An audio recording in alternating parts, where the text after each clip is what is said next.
আসসালামু আলাইকুম বন্ধুরা, আজকে আলোচনা করব পার্টিসিপল সম্পর্কে। পার্টিসিপল সম্পর্কে আপনার সমস্ত বিভ্রান্তি দূর হবে এই ভিডিওর মাধ্যমে। আশা করি আপনি ভিডিওটি শেষ পর্যন্ত দেখবেন। আজকের ভিডিওটি শেষ পর্যন্ত দেখলে অবশ্যই পার্টিসিপল সম্পর্কে সুস্পষ্ট ধারণা পেয়ে যাবেন।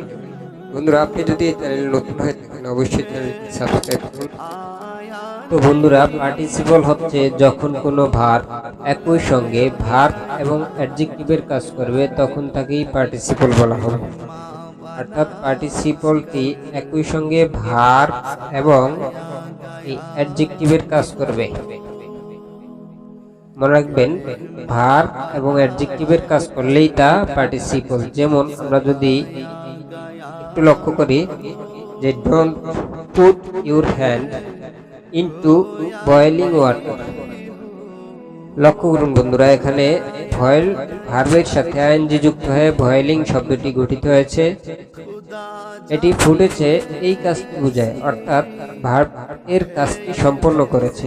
আবার এটা এই যে ওয়াটার নাউনটির পূর্বে বসেছে, তার বর্তমান অবস্থা বোঝাচ্ছে, অর্থাৎ পানিগুলো সিদ্ধ করা, ফুটছে। অর্থাৎ বয়েলিং শব্দটি এখানে অ্যাডজেক্টিভের কাজ সম্পন্ন করছে। আমরা দেখতে পাচ্ছি যে অ্যাডজেক্টিভের কাজ সম্পন্ন করছে। অতএব এই বয়েলিং শব্দটির ভার্বটি অবশ্যই পার্টিসিপল। বন্ধুরা, পার্টিসিপল তিন প্রকার। তার এক নম্বর হচ্ছে যে প্রেজেন্ট পার্টিসিপল, দুই নম্বর হচ্ছে পাস্ট পার্টিসিপল, তিন নম্বর হচ্ছে পারফেক্ট পার্টিসিপল। বন্ধুরা, ভিডিওটি শেষ পর্যন্ত দেখার অনুরোধ রইল, কারণ ভিডিওর শেষে আপনাদেরকে কিছু শর্ট টেকনিক শেখানো হবে, যেগুলো আপনাদের জন্য খুবই সহজ এবং সহজবোধ্য হবে, যার ফলে আপনারা খুব সহজেই পার্টিসিপল আইডেন্টিফাই করতে পারবেন। আশা করি ভিডিওটি শেষ পর্যন্ত দেখবেন। নিচে আমরা পার্টিসিপল সম্পর্কে আলোচনা করব। যেমন দেখুন, এক নম্বর হচ্ছে যে প্রেজেন্ট পার্টিসিপল। এটা হচ্ছে যখন ভার্বের প্রেজেন্ট ফর্ম এর সাথে আইএনজি যুক্ত হয়ে একই সাথে ভার্ব এবং অ্যাডজেক্টিভের কাজ করে, তখন তাকে প্রেজেন্ট পার্টিসিপল বলে। যে ভার্ব এর প্রেজেন্ট ফর্ম এর সাথে আইএনজি যুক্ত হবে, একই সাথে সেটা ভার্ব এবং অ্যাডজেক্টিভের কাজ করবে, তাহলেই সেটা প্রেজেন্ট পার্টিসিপল। যেমন আমরা যদি লক্ষ্য করি যে I saw boys playing cricket, দেখতে পাচ্ছেন যে প্লে হচ্ছে ভার্ব এর সাথে আইএনজি যুক্ত হয়েছে প্লেইং ক্রিকেট, এটি হচ্ছে একটি পার্টিসিপল। যেহেতু বন্ধুরা প্রেজেন্ট পার্টিসিপল ভার্ব এবং অ্যাডজেক্টিভের কাজ করে, তাই ভার্বের মতো অবজেক্ট গঠন করতে পারে। যেমন closing the door, I went out. যেখানে ক্লোজিং পার্টিসিপলটির অবজেক্ট হচ্ছে দ্য ডোর, এই ক্লোজিং পার্টিসিপল এর অবজেক্ট হচ্ছে দ্য ডোর। আবার দুই নম্বরে বন্ধুরা মনে রাখবেন যে ভার্বের মতো অ্যাডভার্ব দ্বারা মডিফাই হতে পারে। যেমন silently opening the door, he went away. এখানে ওপেনিং পার্টিসিপলটি ভার্বের ন্যায় মডিফাইড হয়েছে। আবার তিন নম্বরে বন্ধুরা কখনো কখনো এটি অ্যাডজেক্টিভের মতো কোনো নাউন ইকুইভ্যালেন্টকে কোয়ালিফাই করে। যেমন a barking dog seldom waits. এখানে বার্কিং হচ্ছে প্রেজেন্ট পার্টিসিপলটি ডগ নাউনটিকে অ্যাডজেক্টিভ এর ন্যায় কোয়ালিফাই করেছে। বন্ধুরা মনে রাখবেন যে অ্যাডজেক্টিভের মতো কোনো অ্যাডভার্ব দ্বারা বিশেষায়িত হতে পারে। যেমন the film was not entertaining. এখানে এন্টারটেইনিং শব্দটি হচ্ছে পার্টিসিপল, প্রেজেন্ট পার্টিসিপল এর কিছু প্রচলিত ব্যবহার রয়েছে, সেগুলো আমরা এখন আলোচনা করব। যেমন আপনারা মনে রাখবেন যে ভার্ব এর কন্টিনিউয়াস টেন্স গঠন করতে সাধারণত প্রেজেন্ট পার্টিসিপল ব্যবহার করা হয়। যেমন she is writing a letter, they are playing football। আবার দুই নম্বর হচ্ছে কখনো কখনো প্রিপজিশন হিসেবে প্রেজেন্ট পার্টিসিপল ব্যবহৃত হতে পারে, যেমন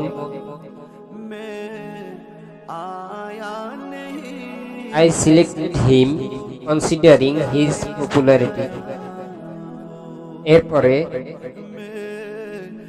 কোনো সেন্টেন্সকে কমপ্লেক্স থেকে সিম্পলে রূপান্তর করতে রিলেটিভ প্রোনাউন তুলে দিয়ে নাউনের পর পোস্ট মডিফায়ার হিসেবে প্রেজেন্ট পার্টিসিপল ব্যবহার করা হয়।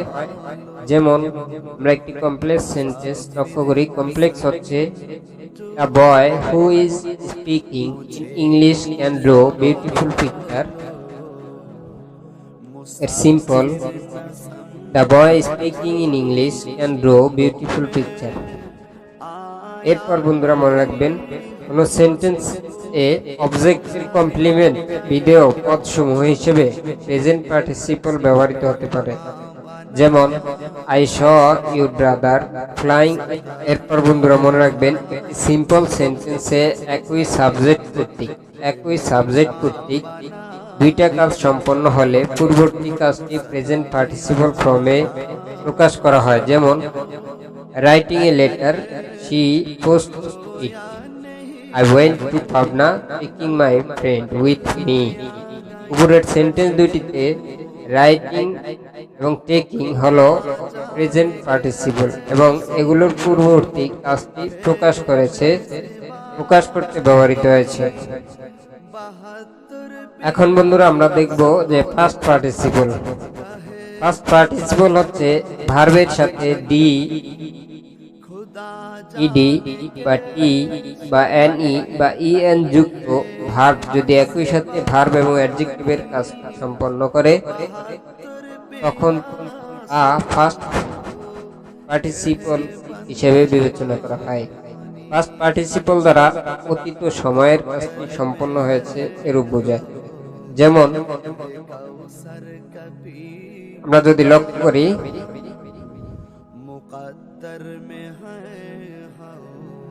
যেমন আমরা যদি বলি the car made in Japan in running well. আমরা জানি ফার্স্ট পার্টিসিপল ভার্বের ফার্স্ট পার্টিসিপল ফর্ম এবং সেন্টেন্সের মধ্যে অ্যাডজেক্টিভের মতো কাজ করে।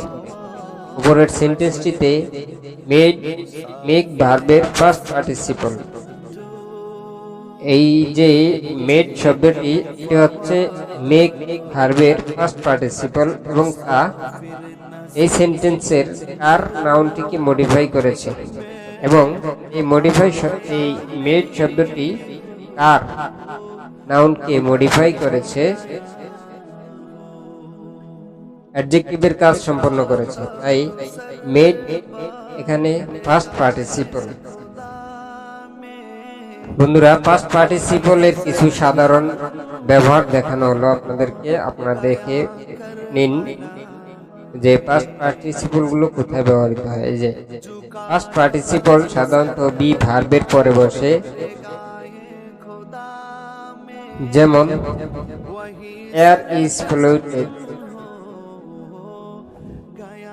এই যে air is polluted in many ways। ভার্বের পারফেক্ট টেন্স গঠন করতে সব সময় ফার্স্ট পার্টিসিপল ব্যবহার করা হয়। যেমন I have done the work.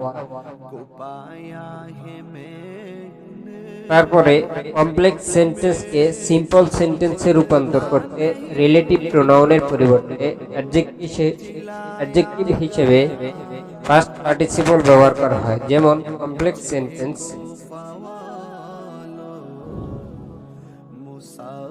The television that was made in USA work well. এর সিম্পল হচ্ছে the television made in USA work well.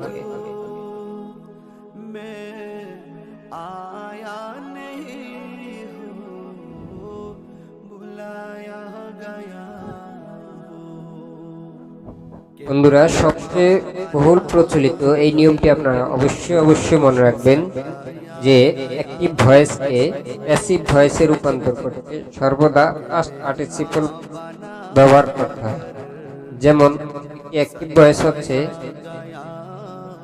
I did not eat rice yesterday. এর প্যাসিভ হচ্ছে rice was eaten by me yesterday. আপনারা দেখেছেন যে অবশ্যই eaten শব্দটি এখানে ফার্স্ট পার্টিসিপল রূপে ব্যবহৃত হয়েছে। অনেক সময় প্লুরাল কমন নাউন হিসেবে ফার্স্ট পার্টিসিপল ব্যবহার করা হয়। এক্ষেত্রে ফার্স্ট পার্টিসিপলের আগে আর্টিকেল বি ব্যবহার করতে হয়। যেমন mother Teresa devoted her life for the district. উপরের সেন্টেন্স দুটিতে শব্দ দুটি হলো পাস্ট পার্টিসিপল, যেগুলো প্লুরাল কমন নাউন হিসেবে ব্যবহৃত হয়েছে।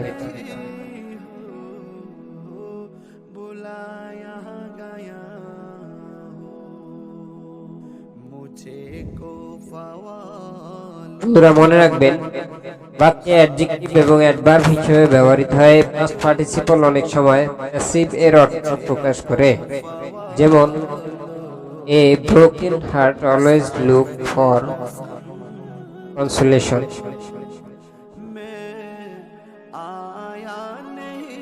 কিন্তু কিছু কিছু ইন্ট্রানজিটিভ ভার্ব এর ফার্স্ট পার্টিসিপল আছে, যারা নাউনের আগে অ্যাডজেক্টিভ হিসেবে ব্যবহৃত হয়ে একটি সক্রিয় অ্যাক্টিভ অর্থ প্রকাশ করে। যেমন a developed country also need to depend on other. এরপর বন্ধুরা 3 নম্বরে আমরা শিখব পারফেক্ট পার্টিসিপল। পার্টিসিপলের 3 নম্বর প্রকার হচ্ছে পারফেক্ট পার্টিসিপল। আর এটা হচ্ছে যখন ভার্বের ফার্স্ট পার্টিসিপলের পূর্বে হ্যাভিং যুক্ত হয়, একই সাথে ভার্ব এবং অ্যাডজেক্টিভের কাজ করে, তখন তাকে পারফেক্ট পার্টিসিপল বলে।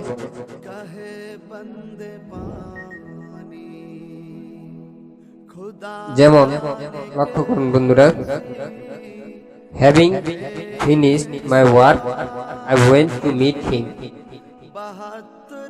Having lost my way I went to a wrong palace. Having read the letter I come to know about your health। উপরের সেন্টেন্স তিনটিতেই ফার্স্ট পার্টিসিপল এর আগে হ্যাভিং যুক্ত হয়েছে। আপনারা লক্ষ্য করলে দেখতে পাবেন যে প্রতিটি সেন্টেন্সের প্রথমেই হ্যাভিং যুক্ত হয়েছে, ফলে এই যে ফিনিশড এবং লস্ট, রিড, এই পাস্ট পার্টিসিপল গুলো একই সাথে অ্যাডজেক্টিভ ও ভার্বের দায়িত্ব পালন করছে। সুতরাং ফিনিশ, লস্ট, রিড হলো পাস্ট পারফেক্ট। বন্ধুরা এখন আমি আপনাদেরকে কিছু শর্ট টেকনিক শিখাবো, যেগুলো আপনার পরীক্ষার হলে খুবই হেল্পফুল হবে আপনার জন্য, যে আপনি কিভাবে খুব সহজে পার্টিসিপল আইডেন্টিফাই করবেন। মনে রাখবেন যে আইএনজি যুক্ত ভার্ব এর আগে বা পরে নাউন বা প্রোনাউন থাকলেই তা পার্টিসিপল হবে। বন্ধুরা উদাহরণের মাধ্যমে বিষয়টি আমরা বোঝার চেষ্টা করি। যেমন বন্ধুরা আমরা যদি এই উদাহরণটি লক্ষ্য করি, যে the child come to its mother running। এখানে যে রানিং শব্দটি হচ্ছে পার্টিসিপল। সংক্ষিপ্তভাবে আমরা এটার শর্ট টেকনিক অনুযায়ী যদি আমরা আইডেন্টিফাই করতে যাই, দেখি যে আইএনজি যুক্ত ভার্বের আগে কি আছে, আমাদের মাদার অর্থাৎ নাউন রয়েছে। অতএব 100% এটি হচ্ছে কি পার্টিসিপল। এর বন্ধুরা 2 নম্বর শর্ট টেকনিক আপনারা মনে রাখবেন যে বাক্যটিকে কি রকম কেমন দ্বারা প্রশ্ন করলে উত্তরটি যদি আইএনজি যুক্ত ভার্ব হয়, তাহলে সেটাও হচ্ছে কি পার্টিসিপল। বিষয়টি আমরা উদাহরণের মাধ্যমে মনে রাখার চেষ্টা করি। যেমন a rolling stone gather no more, ঘুরন্ত পাথরে শ্যাওলা জমে না। বন্ধুরা বাক্যটিকে যদি আমরা প্রশ্ন করি যে কেমন পাথরে শ্যাওলা জমে না, যে রোলিং ঘুরন্ত পাথরে শ্যাওলা জমে না। অতএব নিশ্চয়ই আপনারা বুঝতে পারছেন বন্ধুরা যে এই শব্দটি হচ্ছে পার্টিসিপল।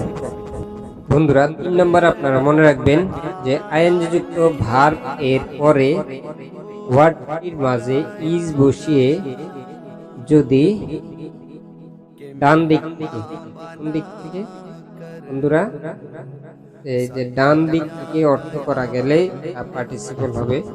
যেমন আমরা যদি একটু উদাহরণ দেখি যে do not try to get into a running bus. এই রানিং বাস শব্দটি কি, পার্টিসিপল নাকি জিরান্ড? আমরা দেখব এটা পার্টিসিপল হয় কিনা।